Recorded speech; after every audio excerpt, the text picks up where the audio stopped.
বাড়িতে মেহেদি গাছ থাকলে কি হয় জানলে আপনি অবাক হয়ে যাবেন। নবীজি সাল্লাল্লাহু আলাইহি সাল্লামের হাদিস রয়েছে সুনানে আবু দাউদের ভিতরে 3858 নম্বর হাদিসের ভিতরে রয়েছে। নবীজি সাল্লাল্লাহু আলাইহি সাল্লামের একজন খাদেম ছিলেন সালমা রাদিয়াল্লাহু তাআলা আনহা, তিনি জানিয়ে দিয়েছেন নবীজি সাল্লাল্লাহু আলাইহি সাল্লামের কাছে যদি কেউ আসতো তাহলে রাসূলুল্লাহ সাল্লাল্লাহু আলাইহি ওয়াসাল্লাম বিভিন্নভাবে তিনি চিকিৎসা করাতেন। তো এই মেহেদি গাছের ভিতরে কিন্তু অনেক বারাকা রয়েছে এবং আমাদের মা বোনরা অনেকেই কিন্তু মেহেদি পাতা এটা ভালো করে বেটে তারপরে হাতে পায়ে লাগায় এবং অনেকে দেখা যাচ্ছে মাথায় লাগায়। নবী সাল্লাল্লাহু আলাইহি ওয়াসাল্লাম কিন্তু হেজাব ব্যবহার করতেন, মাথায় এই মেহেদি পাতা ভালো করে লাগাতেন। সুতরাং এটা মাথায় লাগালে কিন্তু অনেক উপকার হয়। নবীজি সাল্লাল্লাহু আলাইহি ওয়াসাল্লামের যে হাদিস রয়েছে এই গাছের ভিতরে যে কি কি বরকত আছে যদি আপনি জানেন তাহলে অবশ্যই আপনার ঘরে আপনি কিন্তু এই মেহেদি গাছটা রাখার চেষ্টা করবেন।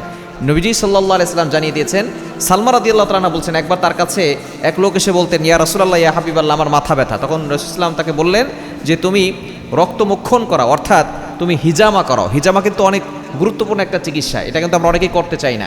হিজামা করালে আমাদের ভিতরে ভিতরে যে অনেক পচা রক্ত আছে এগুলো কিন্তু সব বের করা যায়। নবীজি সাল্লাম হিজামা করতেন, সিঙ্গাজের ব্যবস্থাপনা ছিল আর কি আগে। এই হিজামা রক্ত যদি আপনি মক্ষণ করাতে পারেন মাথা থেকে তাহলে কিন্তু আপনার মাথা ব্যথা কমে যাবে। এবং কেউ যদি রাসূলুল্লাহ সাল্লামের কাছে এসে বলতেন যে আমার পায়ে ব্যথা, তখন রাসূলুল্লাহ সাল্লাম বলতেন মেহেদি পাতার রস লাগাও। সুতরাং এই মেহেদি পাতার রস যদি আপনার পায়ে ব্যথা হয় আপনি লাগাতে পারেন। শুধু তাই না, আপনার হাঁটু ব্যথা, মাজা ব্যথা, আপনি যদি মেহেদি পাতার রস লাগাতে পারেন দেখবেন আপনার সেটা ভালো হয়ে যাবে। শুধু তাই নয়, এই গাছের দিকে নবী সাল্লাল্লাহু আলাইহি ওয়াসাল্লামের ফোকাস পড়েছে, এটা একটা বরকতি গাছ হয়ে গেছে।